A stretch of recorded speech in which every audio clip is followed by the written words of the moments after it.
안녕하세요.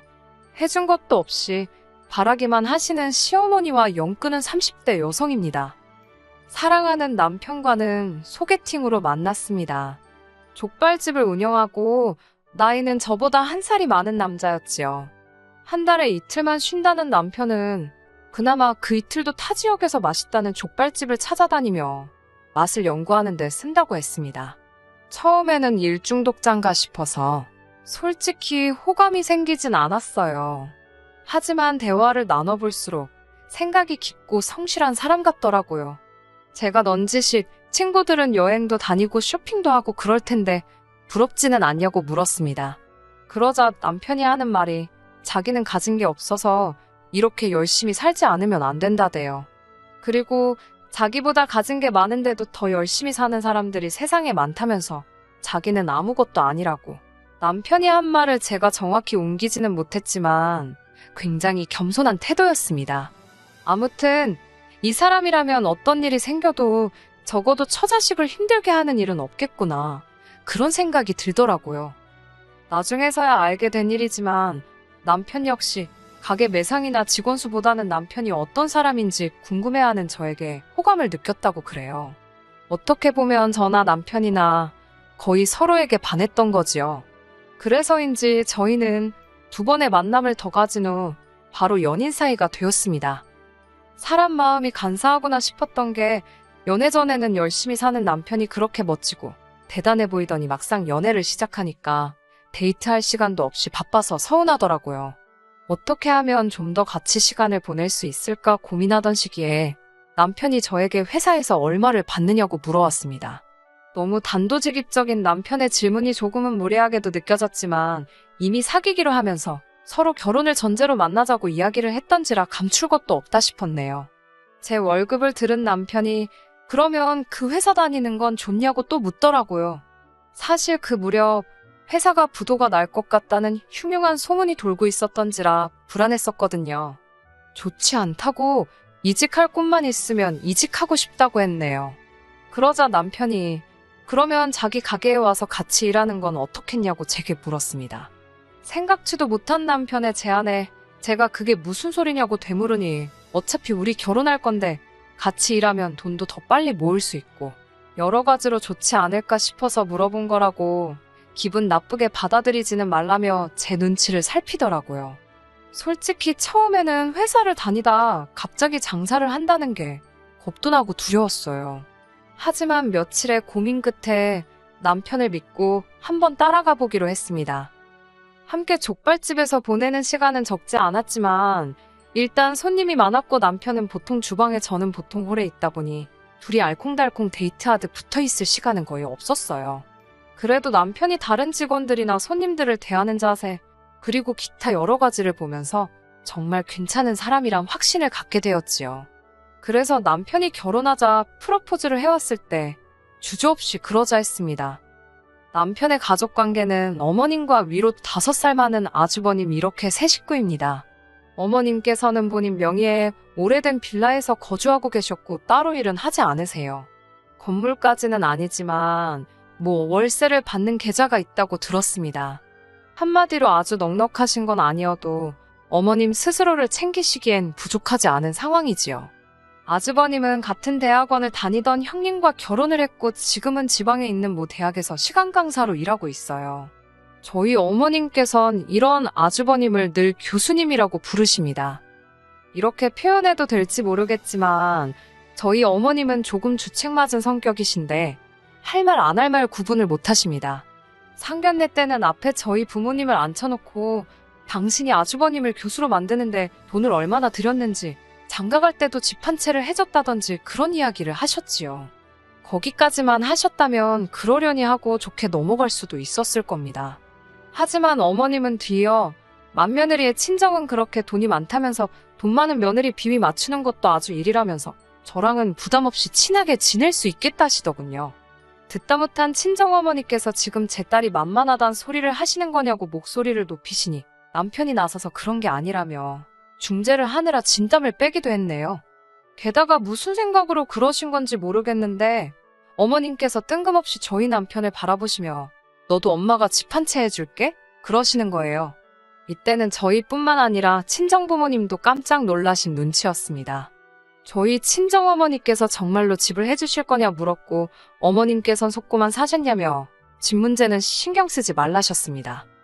하지만 어머님께선 이 핑계 저 핑계를 대시더니 결국 저희 결혼식이 코앞에 닥쳐올 때까지 집을 사주시기는커녕 집을 지을 자도 꺼내지 않으셨습니다. 솔직히 남편은 어땠는지 모르겠지만 저는 정말이지 속이 타들어가는 것 같았어요. 친정부모님께서도 지금 우리를 농락하는 거냐, 장난하는 거냐, 집 해준다고 생색은 그렇게 내놓고서 지금 이게 뭐 하는 거냐, 화가 많이 나셨고요. 참고로 저는 이미 예단으로 어머님께 1,000만 원을 드린 상황이었습니다. 결국 참다 못한 제가 결혼식을 앞두고 어머님께 단도직입적으로 집을 어떻게 하시려는 생각이신지 물었습니다. 그제서야 어머님께서는 궁색한 변명을 하시더군요. 원래는 월세 받는 계좌를 팔아서 어쩌고 저쩌고. 그런데 뭐 산다는 사람이 나타났었는데 없어졌다는 둥. 솔직히 무슨 이야기를 하시는 건지 전혀 모르겠더라고요. 결론은 이게 다 부동산이 일을 못해서 그런 거라며 지금이라도 빨리 집을 찾아보라시대요. 남편도 이를 전해 듣고는 정말이지 어머님께 불같이 화를 냈습니다. 책임지지도 못할 소리를 해서 왜 상황을 이렇게 만드느냐고요. 그래도 다행히 남편이나 저나 모아둔 돈이 제법 있었기에 저희는 급하게 족발집에서 머지 않은 곳에 위치한 오래된 주택에 전세로 들어갈 수 있었습니다. 시간이 없어서 도배만 간신히 하고 들어갔네요. 겪으면서 알게 된 건 어머님은 항상 말부터 뱉어놓고 모른 척 하시기가 일쑤였다는 겁니다. 그 때문인지 동네 사람들한테 평판도 안 좋으셨고 같이 어울려 커피 한 잔 마실 친구분도 없으셨지요. 그렇다 보니 걸핏하면 저에게 전화를 걸어오셨습니다. 제가 분명 남편과 같이 일을 한다고 몇 번이고 말씀을 드렸지만 어머님께선 귀담아 듣지 않으셨거든요. 하루가 멀다 하고 장 보러 가자. 아울렛 구경 가자. 여기 가자 저기 가자. 처음엔 얼마나 심심하시면 저러실까 싶어서 몇 번 모시고 다녔습니다. 저도 가게에만 있으면 갑갑했으니 바람이라도 쐬고 올까 싶은 생각도 있었고요.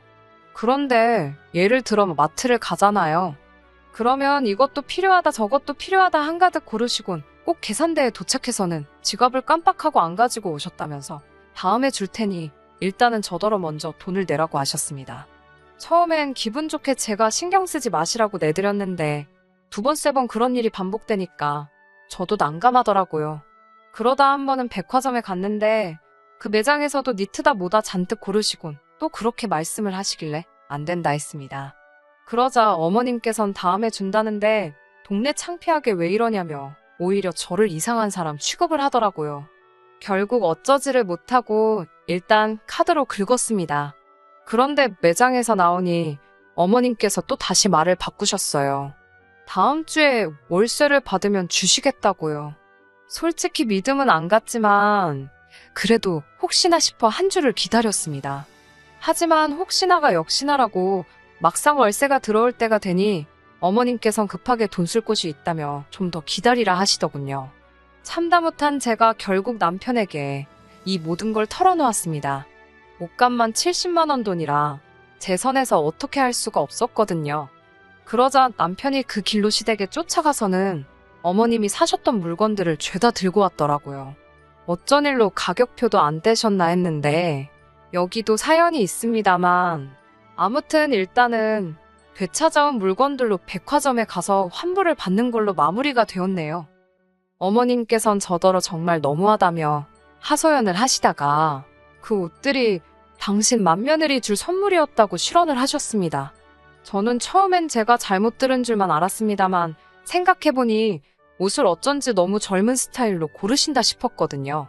어머님께서 저한테 옷을 뜯어내서 그걸 형님께 주려고 했다는 게 너무 어처구니가 없고 서운하고 할 말을 잃었습니다.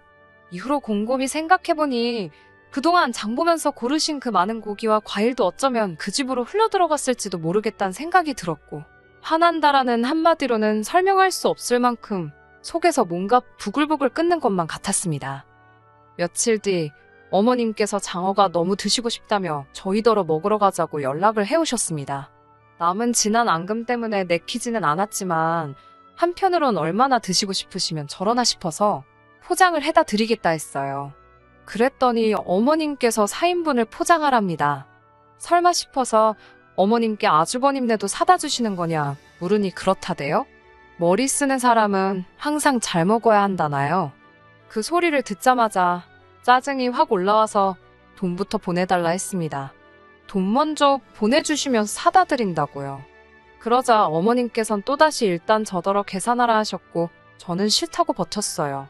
그러자 어머님이 자길 못 믿는 거냐며 저더러 시어머니 알기를 뭘로 아냐고 거짓말쟁이라는 단어가 목구멍 끝까지 차올랐었네요. 이번만큼은 저도 도저히 참고만 있을 수가 없어서 어머님께 전화에다 대고 너무하신다고 소리를 질렀습니다.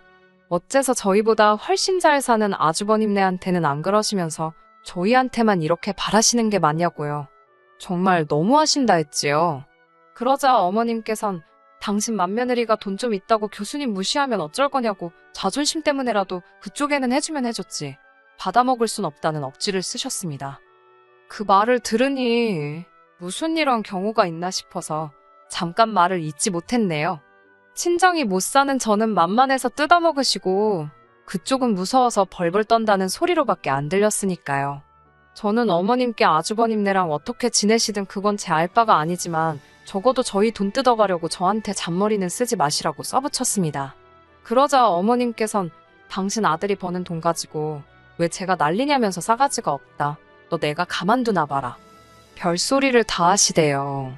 저도 그런 어머님께 그럼 앞으로 이런 부탁이나 헛소리는 아드님께 직접 하시라 했습니다. 그날 가게를 마친 뒤 남편과 맥주 한잔을 하며 허심탄회하게 이야기를 나눴습니다. 어머님께서 왜 이렇게 날 힘들게 하시는지 모르겠다고 그러면서 낮에 있었던 일을 들려줬더니 남편이 심각한 표정으로 어머님께 전화를 걸었습니다. 몇 번 신호음이 울리더니 어머님께서 전화를 받으셨어요. 그리고는 첫 질문으로 제가 옆에 있는지를 물으시더군요. 저는 남편 바로 옆에 있었고 전화도 스피커폰이었지만 남편은 어머님께 옆에 제가 없으니 한번 편하게 말씀해 보시라 하대요. 그러자 그때부터 어머님께선 기다렸다는 듯이 제 험담을 하기 시작하셨습니다. 지가 번 돈도 아니면서 그깟 몇 푼으로 시애미한테 훈계를 하더라면서 그러더니 남편더러 맏며느리가 시집올 때 얼마나 바리바리 싸들고 왔는지 알기나 하냐며 그런데 네 마누라는 뭐 해왔냐고 꼴랑 1,000만 원 들고 오지 않았냐고 아주 생각할수록 괘씸하시답니다. 그래서 어머님께서 그때 못 받은 돈 저한테 얼마씩이라도 일부러 받아내시는 거라나요. 그러자 남편도 기가 차고 어이가 없었는지 우리 결혼할 때 어머니는 뭐 해주신 거 있냐고 묻더군요. 결혼식 비용 보태라고 100만 원 준 게 전부지 않냐. 그리고 쪽팔려서 어디다 말도 못했지만 축의금도 다 들고 가지 않았냐. 그제서야 어머님께서는 그건 니네 둘이 반반 결혼을 한다고 했으니 내가 너네 마음대로 하게 해준 거라며 자식 결혼한다고 부모가 보태줘야 한다는 나라법이라도 있냐고 남편한테 따지고 드시대요. 이러니 무슨 대화가 되었겠어요? 저는 저대로 열받아서 분통이 터졌고 남편은 남편대로 고개를 못 들고 얼마간의 시간이 흐르고 남편이 저더러 그러더라고요. 당분간 시어머니 상대도 해드리지 말라고요. 그러면서 절 볼 염치가 없다며 너무 미안하답니다. 이후로 한동안 어머님과 왕래 없이 지냈어요. 정확히 말하자면 어머님께서 먼저 연락을 해오셨지만 정말 필요한 일이 아니면 대꾸하지 않았고 한 번은 가게로 찾아오신 적도 있었습니다만 그저 형식적인 인사 한두 마디만 주고받고 제가 자리를 피했네요. 솔직히 그러는 제 마음도 편하지만은 않았습니다. 부모 자식은 하늘에서 내려준 인연이라는데 남편이 얼마나 불편할까 싶어서 마음이 안 좋았지요. 그렇게 한 6개월 정도 시간이 흘렀고 이 정도면 어머님도 나나 남편이 얼마나 서운했던 건지 눈치채지 않으셨을까. 내가 먼저 못 이긴 척 어머님께 숙이고 들어가 볼까. 멍청하게도 그런 생각이 슬슬 들더라고요. 그리고 그 무렵 때마침 어머님께서 전화를 걸어오셨습니다. 전화를 받으니 세상 다정하고 반가운 목소리로 오랜만이라고 인사를 하시더라고요. 제 예상보다 훨씬 밝은 어머님의 목소리에 당황스러웠지만 일단 무슨 일로 전화를 거셨냐고 물었습니다. 그러자 어머님께선 뜬금없이 시외할아버지 이야기를 꺼내셨어요. 당신이 요즘 그분 챙겨드리느라 너무너무 힘들고 어디 하나 성한 데가 없다며 앓는 소리 죽는 소리를 하시면서요. 그러면서 하신다는 말씀이 당신이 그렇게 고생을 함에도 불구하고 시외할아버지가 돈 한 푼 안 준다면서 늙은이가 왜 저렇게 돈 욕심이 사나운지 모르겠답니다. 도대체 무슨 말을 해드려야 할지. 맞장구를 칠 수도 없는 노릇이고 제 속을 아는지 모르는지 어머님께선 그래서 당신이 묘수를 하나 찾으셨답니다. 시외할아버지께선 작은 빌라에서 혼자 살고 계셨는데 그분을 어머님 댁으로 모셔갈 생각이라고요. 그런데 그 빌라는 재개발이 될지도 모르니까 팔 수가 없다며 그걸 저희 명의로 올리랍니다. 일단 시외할아버지 앞으로 재산이 없으면 나라에서 무슨 수당이 나온다면서 그 수당을 어머님이 받으시면 될 것 같다는 거예요. 듣는 내내 따지고 들게 한두 개가 아니라서 어디서부터 시작해야 될지도 모르겠더군요. 저는 그럴 것 같으면 어머님 명의로 바꾸시지 그러냐 물었고 그러자 어머님께서는 우물쭈물 하시더니 세금 이야기를 꺼내셨습니다. 당신은 이미 집이 하나 있어서 또 하나가 생기면 세금이 왕창 나온다고요. 저는 세금마저 우리한테 덤태기를 씌우시려는 건가 싶은 생각에 기분이 나빠졌고 결국 거절을 했습니다. 비단 세금 문제 때문만이 아니라 지금 청약도 붙고 있는데 시외할아버지 집을 떠맡게 되면 저희는 집 살 때 혜택을 하나도 못 본다고 그래서 안 된다고 했습니다. 그러자 어머님께선 나중에 당신이 집 사줄 테니 일단은 당신 말대로 하자고 저에게 밀어붙이시더군요. 저는 도저히 안 되겠다 싶어서 전화를 남편에게 넘겼습니다. 어머님께서 저한테 하셨던 말씀을 그대로 하시는데 어머님 말씀이 끝나기도 전에 남편이 진짜 왜 이러냐고 우리한테 왜 이러냐고 울분을 토해내더군요. 그러자 어머님께선 내가 뭘 어쨌냐고 니들이 나 용돈 주는 것도 아니라 시외할아버지 그 수당이라도 받아먹겠다는데 그걸 못 도와주냐면고 저희더러 인정도 없고 야박하고 마음이 그러니까 저희가 돈도 없이 그 꼴로 사는 거랍니다. 저희가 얼마를 버는지 모으는지 모르셔서 하시는 말씀이겠지만 그게 부모가 자식한테 할 소린가 싶더라고요. 그러면서 어머님께선 내가 니를 어떻게 키웠는 줄 아냐고 은혜를 원수로 갚는 놈이라고 욕까지 하시대요. 남편도 악에 바쳤는지 내세울 게 없어서 겨우 먹이고 입힌 걸로 생색을 내냐고 결혼 전에 지나가는 말처럼 듣기로 어머님께서 맞은 아주버님한테만 시쳇말로 몰빵을 하셨다더라고요. 좋은 이야기도 아니라 구체적으로 물어본 적은 없지만요. 아무튼 결국 남편이 이럴 거면 다시는 연락하지 마시라고 어머님께 악을 쓰더니 저한테도 다시는 이 아줌마 전화 받지 말랍니다. 죽었다 소리 들어도 안 가볼 거니 소식 전하지 말라고 냉정한 말까지 하던걸요. 이후로 지금까지 어머님과 연락 안 하고 살고 있습니다. 솔직히 시외할아버지 집 문제도 어머님 형제분들이 계시기 때문에 어머님이 마음대로 하실 수 있는 게 아니거든요. 이미 다 끝난 일이라 생각해봤자지만 왜 그런 말도 안 되는 소리를 하셔서 이렇게 자식들하고 틀어지셨나 싶어. 안 됐기도 하고 한편으론 고소하기도 해요. 전에는 남편 입장을 생각해서라도 내가 숙이고 들어가서 두 사람이 잘 지낼 수 있게 해줘야겠다. 그런 생각을 했었는데 이번에는 그런 생각도 안 들어요. 언젠가 두 사람의 사이가 다시 좋아질 수도 있고 아니면 이대로 끝일 수도 있겠지만 신경 쓰지 않으려고요. 솔직히 지금 너무 편하고 행복합니다. 남들은 불경기라 죽겠다는데 어쩐 일로 저희는 가게도 전에 없이 잘 되고 있어서 이대로라면 금방 저희 둘만의 보금자리도 마련할 수 있을 것 같네요. 끝까지 들어주셔서 감사합니다. 오늘의 사연은 여기까지입니다.